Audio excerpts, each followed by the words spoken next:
এটা কিন্তু ঠিক হচ্ছে না ছোট কাম্মা, আমি এটাকে একদমই অ্যালাউ করতে পারছি না।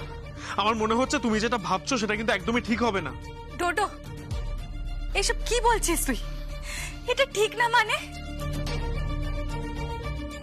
বাড়ির ছেলে বাড়িতে ফিরে আসবে, এখানে ভুলটা কোথায়? তুই তোর ভাইকে এই ভালোবাসিস নাকি তুই গা বাঁচানোর চেষ্টা করছিস ডোডো?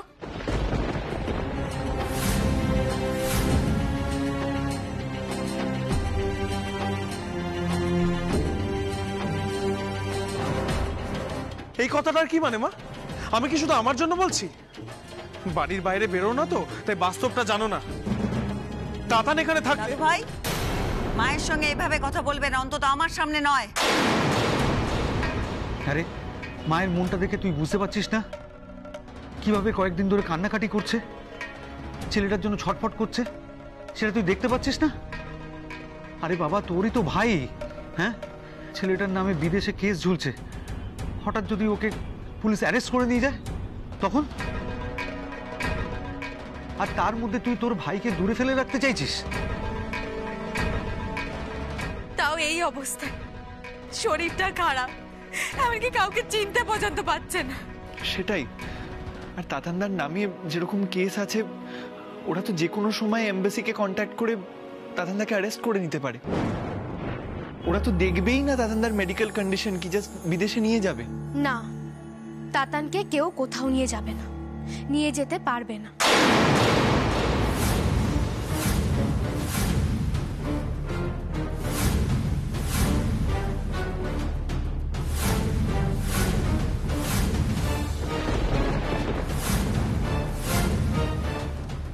মানে আমি তো কিছুই বুঝতে পারছি না। নিয়ে যাবে না, নিয়ে যেতে পারবে না, তুই এই কথাটা এতটা কনফিডেন্টলি কি করে বলছো শ্যামা? বর্তদা, এই ব্যাপারে আমি ছোট কর্তার সাহায্য নিই, আর ওই আমাকে অনেকগুলো খবর দেয়। এই যে তাতানের বিরুদ্ধে যে তহবিল তছরূপের কেসটা রয়েছে, এটা একটা প্রাইভেট অর্গানাইজেশনের কেস। তারাই পুলিশকে জানিয়েছিল আর পুলিশ সেভাবেই তদন্ত করছে। অবশ্য এখন আমি ছোট কর্তাকে দিয়ে পুলিশকে জানিয়েছি যে তাতানকে আমরা খুঁজে পেয়েছি আর তাতান এখন ইন্ডিয়াতেই আছে। আর এটাও জানিয়েছি যে ওর মেন্টাল কন্ডিশন ঠিক নেই, ওর মস্তিষ্কে একটা গন্ডগোল দেখা দিয়েছে, ও কাউকে চিনতে পারছে না, কিছুই মনে করতে পারছে না। ফলে মেডিকেল গ্রাউন্ডে এই মুহূর্তে তাতানকে ওরা কোথাও নিয়ে যেতে পারবে না। আর ওদের যেহেতু আমি রিপোর্ট পাঠিয়ে দিয়েছি, ফলে ওরা সবটাই জানে যে ওর হেলথ কন্ডিশন ঠিক কেমন আছে এই মুহূর্তে। তোমাদের এত কথা বলা হয়নি, কিন্তু তাতানের যাতে কোনো রকম কোনো সমস্যা না হয় বা ও যাতে এখানেই থাকতে পারে, আমি সেই সব ব্যবস্থা করে ফেলেছি।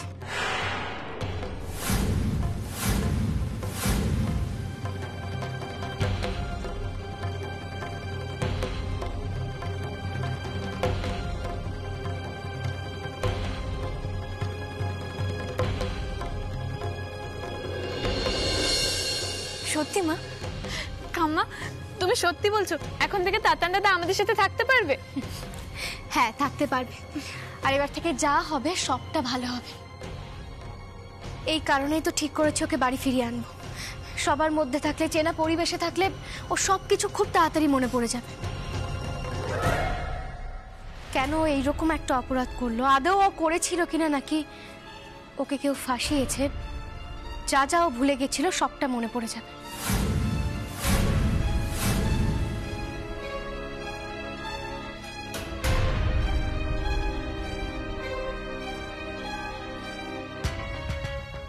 তুমি একদম ঠিক ভেবেছো শ্যামা, তোমার কারোর কথা শোনার দরকার নেই, তুমি ওকে নিয়ে এসো।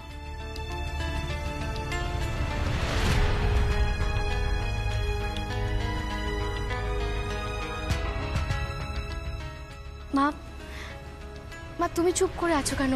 কিছু তো বলো। মা, তোমারও কি এই একই মত যে তাতানকে বাড়ি ফিরিয়ে আনাটা ঠিক হবে না?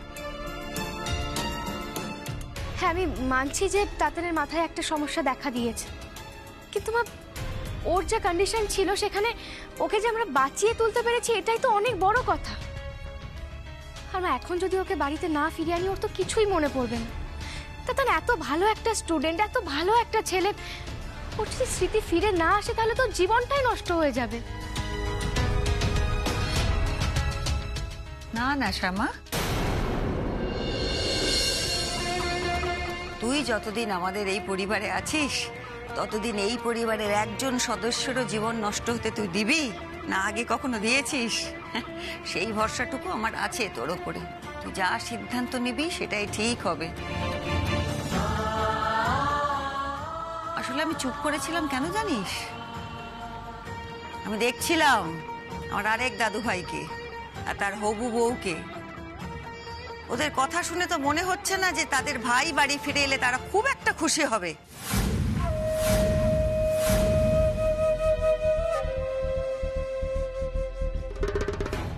আর একটা কথা, তুই যখন একবার সিদ্ধান্ত নিয়েই ফেলেছিস তখন অন্য কারোর পরামর্শ নেওয়ার, অন্য কারোর থেকে মতামত চাওয়ার কেন প্রয়োজন বোধ করছিস? একদম নয়। তোর যখন মনে হয়েছে তাতানকে বাড়িতে নিয়ে আসা যায়, নিয়ে আসবি। আর যখন মনে হয়েছে ও এখানে নিরাপদ, এখানে ভালো থাকবে, তার মানে থাকবে। আমি তোকে বিশ্বাস করি, আমি তোকে ভরসা করি। এ নিয়ে আর অন্য কোনো কথা হবে না, তুই ওকে বাড়ি নিয়ে আয়। তবে আরেকটা কথা, তোকে কিন্তু এটাও প্রমাণ করতে হবে যে তাতান কিচ্ছু করেনি, তাতান নির্দোষ। কারণ আমি বিশ্বাস করি, আমার মনে হয় তুইও বিশ্বাস করিস যে তাতান কোনো অন্যায় করতে পারে না।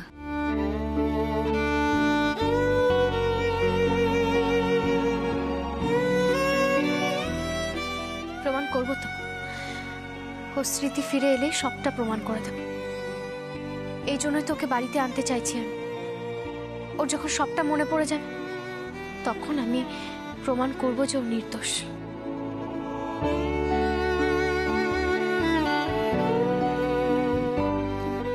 মা, আমার তো মনে হয় ও তহবিল তছরূপ করেই, নিশ্চয়ই ওকে দিয়ে কেউ জোর করে করিয়েছে।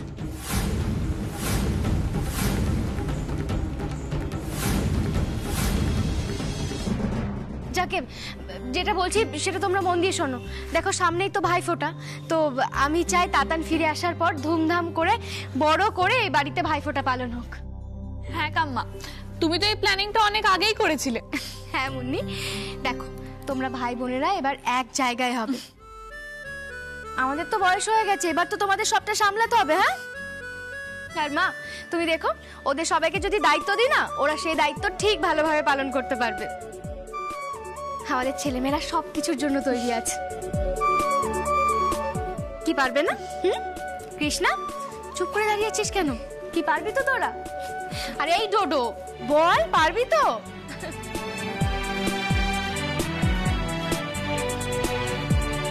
আর এই যে শিবা, চুপ করে আছিস কেন? বল, তোরা সবাই মিলে পারবি না এই বাড়ির দায়িত্ব নিতে? হ্যাঁ মা, পারবো।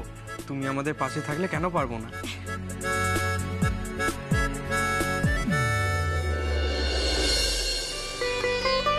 এটা খুব ভালো প্রস্তাব। বাড়িতে ধুমধাম করে ভাইফোঁটা হবে, বোনেরা ভাইদেরকে ফোঁটা দেবে, বাড়িতে আবার প্রাণটা ফিরে আসবে। কত হইচই হবে বলো? একদম ঠিক বলেছ।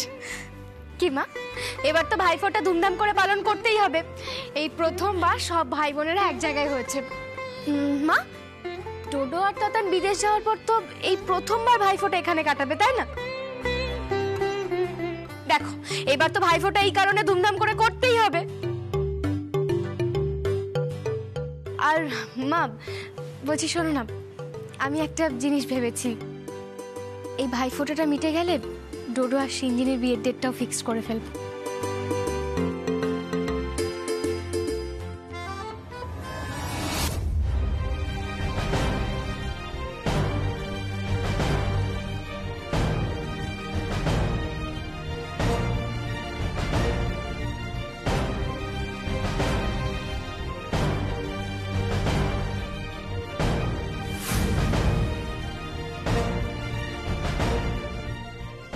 শ্যামা, বলছি তাতানকে কখন ছাড়বে গো? ওকে আমি আনতে যাব। না না বড়দিদি, শোনো না, আমি মেসোমশাইকে বলে দিয়েছি। তুমি এত চিন্তা করো না তো, মেসোমশাই সাবধানে ভালোভাবেই নিয়ে আসবে। শোনো না, আমরা বরং এক কাজ করি, ততক্ষণ ওর ঘরটা গুছিয়ে রাখি। দেখো, এখন তো আর দুই ভাই একসাথে থাকতে পারবে না, এক ভাই আবার আলাদা হয়ে গেছে। ভালো কথা। বিজলি কোথায় বলো তো বড়দিদি? সে কখন ডেকে পাঠিয়েছি ওকে। বিজলি, বিজলি, বৃন্দাবন একবার শুনবে? এদেরকে ডাকতে ডাকতে না কোনদিন আমার গলাটা খারাপ হয়ে যাবে। এই তো এই তো এসে গেছি নদীর মধ্যে বলো। শোনো না, বলছি তুমি এক কাজ করো, ভাইফোঁটার আয়োজন শুরু করে দাও, বুঝলে? আর বাজার থেকে কি কি আনতে হবে সেই লিস্ট আমি তোমাকে করে দেবো। হ্যাঁ। আর কি কি খাবার রান্না হবে সেটা কিন্তু এবার আমি ঠিক করবো, আমি কিন্তু আগে থেকে বলে দিচ্ছি। মা, আজকে কি ভালো লাগছে তাই না? কত বছর পর বাড়ির সবাই মিলে ধুমধাম করে আমরা ভাইফোঁটার আয়োজন করছি। আমার যে এত আনন্দ হচ্ছে না, আমি কাউকে বলেই বোঝাতে পারবো না। ঠিক বলেছো কাম্মা। ও ঝিম্মা, তুমি মন খারাপ করে থেকো না তো, এদিকে এসো। আরে শিবা দেখ, আমরা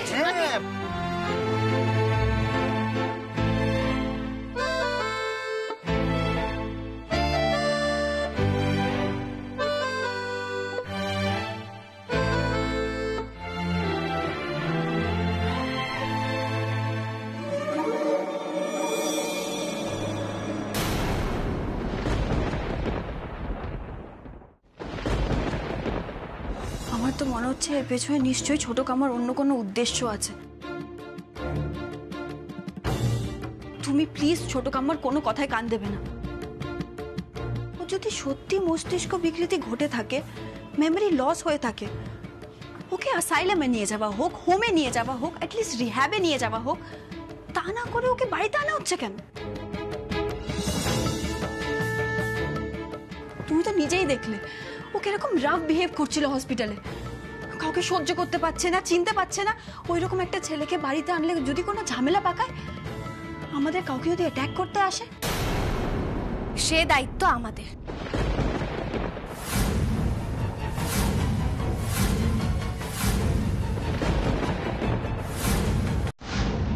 সেটা নিয়ে তোমাদের না ভাবলেও চলবে,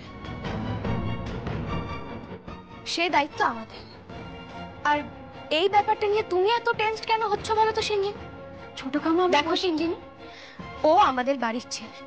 ও বাড়িতে এসে হাঙ্গামা করবে নাকি কারোর ওপর হামলা করবে, সে দায় কিন্তু আমাদের প্রত্যেকের। আমরা ওকে রাস্তায় ফেলে দিতে পারি না।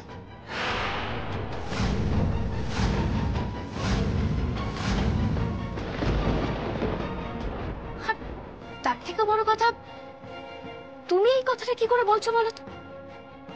দুদিন বাদে তুমি এই বাড়ির বউ হবে, তাতান তোমার আপনজন হবে, তোমার দেওর হবে। সিঞ্জিনি, তোমারও কিন্তু দায়িত্ব ওকে সুস্থ করে তোলা, ওকে যত্ন করা। একটা কথা ভালো করে শুনে নাও, এই বাড়ির বউ হতে গেলে কিন্তু এই বাড়ির প্রত্যেকটা মানুষের খেয়াল তোমাকে রাখতে হবে। আশা করি আমি কি বলতে চাইছি সেটা তুমি বুঝতে পারছো। তুমি এ বাড়ির বড় বউ হবে, তোমার অধিকার ঠিক যতটা, তোমার দায়িত্বটাও কিন্তু ততটাই।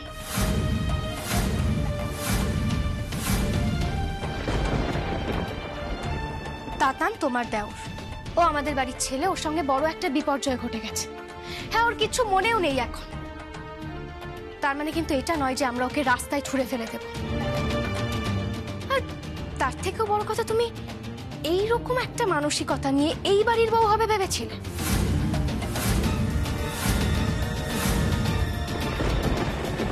একটা কথা মন দিয়ে শুনে নাও সিঞ্জি, এই মানসিকতা নিয়ে কিন্তু এই বাড়ির বউ হওয়া যাবে না।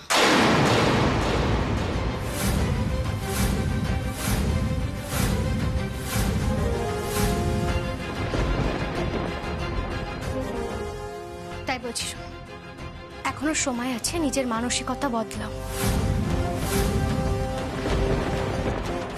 মানুষের পাশে থাকবে, মানুষের কথা ভাববে, তবেই কিন্তু চৌধুরী বাড়ির যোগ্য বউ হয়ে উঠতে পারবে তুমি।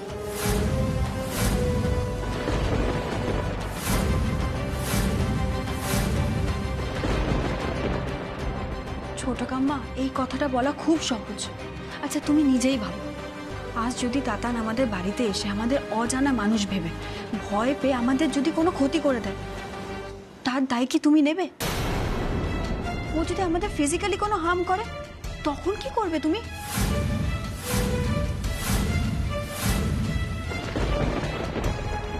সিঞ্জিনি, আমি একটা কথা কিছুতেই বুঝে উঠতে পারছি না। মানে তোমার বারবার করে কেন এটা মনে হচ্ছে বলো তো, যে তাতান এ বাড়িতে আসলে আমাদের শারীরিকভাবে ক্ষতি করবে? কেন? মানে ডক্টর তো একবারও বলেননি যে ওর আচরণ হিংস্র হয়ে উঠেছে। বলেছেন কি? বলেননি তো। বরং কি বলেছেন? যে ওর কেয়ার চাই। তাতান এ বাড়ির সন্তান, আর ও এ বাড়িতে ফিরে এলে এ বাড়ির ভালোই হবে। যত অশুভ শক্তি আছে সবটা কেটে যাবে।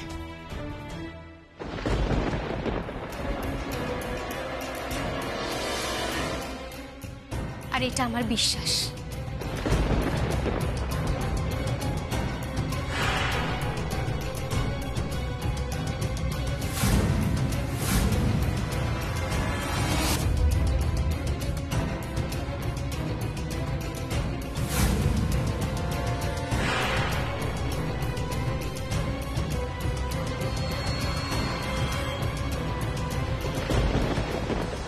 মানে ছোট কাম্মা কি বললো শুনলে? অশুভ শক্তি কি ইঙ্গিত করতে চাইলেন উনি? আরে বাবা কি বলছো বলো তো? ছোট কাম্মা আবার কি ইঙ্গিত করবে? ইন জেনারেল একটা কথা বলে গেছে। আমি আছি এখানে আমার ঝামেলাগুলো নিয়ে, আর তুমি কি শুরু করলে এগুলো? তুমি যতই বলো, কিন্তু আমার মনে হচ্ছে শ্যামা চৌধুরী যেই কথাগুলো বললো তার পেছনে অন্য কোনো উদ্দেশ্য আছে, তার কথার অন্য কোনো মানে আছে। কিন্তু কি সেটা?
দিদি,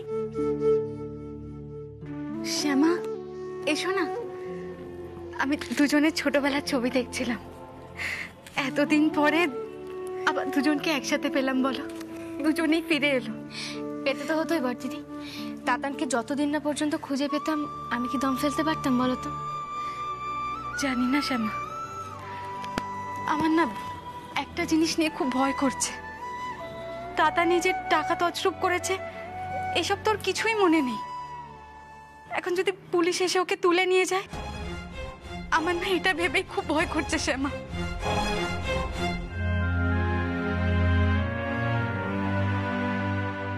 আমি তো তোমাদের বললাম দিদি, এটা নিয়ে ছোট কর্তার সাথে আমার কথা হয়েছে, মেডিকেল রিপোর্টও পাঠিয়ে দিয়েছি। তুমি কেন এত ভয় পাচ্ছ? বলছি তো তাতানের কিচ্ছু হবে না, তুমি এত ভয় পেও না তো। জানি না শ্যামা, আমার না মন থেকে ভয়টা কিছুতে যাচ্ছে না। তুমি বলেছো ঠিকই নিখিল সব ব্যবস্থা করে রেখেছে, কিন্তু তাও যদি হঠাৎ করে পুলিশ এসে ওকে তুলে নিয়ে যায় তখন কি হবে? দিদি আমি তো বলছি কিচ্ছু হবে না। আমি তোমায় কথা দিচ্ছি, তাতানের কিচ্ছু হবে না, কেউ কিচ্ছু করতে পারবে না ওর। শ্যামা, আমি তোমাকে চিরদিনই ভরসা করে এসেছি। তুমি ছোট থেকে আমার ছেলেদেরকে যেরকম দেখে শুনে রেখেছো, এখন বড় হওয়ার পরে ওরা যদি কোনো ভুল ভ্রান্তি করে সেটা কিন্তু তোমাকে শুধরে নিতে হবে। আমি পারবো না। আমাকে তো দেখছো আমি কতটা দুর্বল। দেখো, আমি মা হয়েছি ঠিকই, আমি তো শুধু কাঁদতে পারি আর দুশ্চিন্তা করতে পারি, আর তো আমি কিছুই পারি না। দিদি এভাবে কেন বলছো? আর কে বলেছে তুমি কিছু পারো না? আমি বলছি। আমার কথা আমার থেকে ভালো কে বলতে পারবে বলো? আমি এই বাড়ির বড় বউ হয়েছি ঠিকই, কিন্তু এত বড় সংসার সামলানো এ তো আমার দ্বারা কোনোদিনই হয়নি। আগে মেজর কথা শুনতাম, তারপর তুমি এলে, তুমি আমাকে সম্মান দিয়ে মাথায় তুলে রাখলে, কিন্তু সংসার সামলানো সেটা তো আমি শিখতে পারলাম না শ্যামা। তুমি আসার পর কাউকে ছোট না করে তুমি তো সব দায়িত্ব নিজের কাঁধে তুলে নিলে, আর আমি তোমার মতো একটা বোন পেলাম আর সব দায়িত্ব তোমার কাঁধে তুলে দিলাম। এমনকি নিজের ছেলেদের দায়িত্ব সেটাও তো আমি তোমার কাঁধেই তুলে দিয়েছিলাম শ্যামা। বড়দিদি, ওরাই তো আমাকে প্রথম মাতৃত্বের স্বাদ দিয়েছিল, আর এটা তো তোমার জন্যই সম্ভব হয়েছে বলো। শ্যামা, তোমাকে আমার ছেলে দুটোর দায়িত্ব আর একবার নিতে হবে শ্যামা। তুমি দেখেছো তোরা বড় হয়েছে, কিন্তু এখনো ছেলে মানুষ আছে। ওদের জীবনটা তোমাকে গড়ে দিতে হবে শ্যামা। তুমি আমাকে কথা দাও না শ্যামা, ডোডো আর তাতানকে তুমি কখনো একা ছেড়ে দেবে না, ওদের পাশে থাকবে। বলো না শ্যামা, আমাকে কথা দাও না শ্যামা। তুমি যেমন তোমার সন্তানদের জন্য লড়াই করেছো, এখনো করছো। তুমি আমাকে কথা দাও শ্যামা, তুমি আমার সন্তানদের জন্য লড়াই করবে। বলো না শ্যামা, ওদের ভালোভাবে বাঁচতে সাহায্য করবে। বলো না শ্যামা। বড়দিদি, ডোডো তাতান কি শুধু তোমার ছেলে? আমার ছেলে না। আমি কিন্তু ওদের নিজের ছেলেই মনে করি।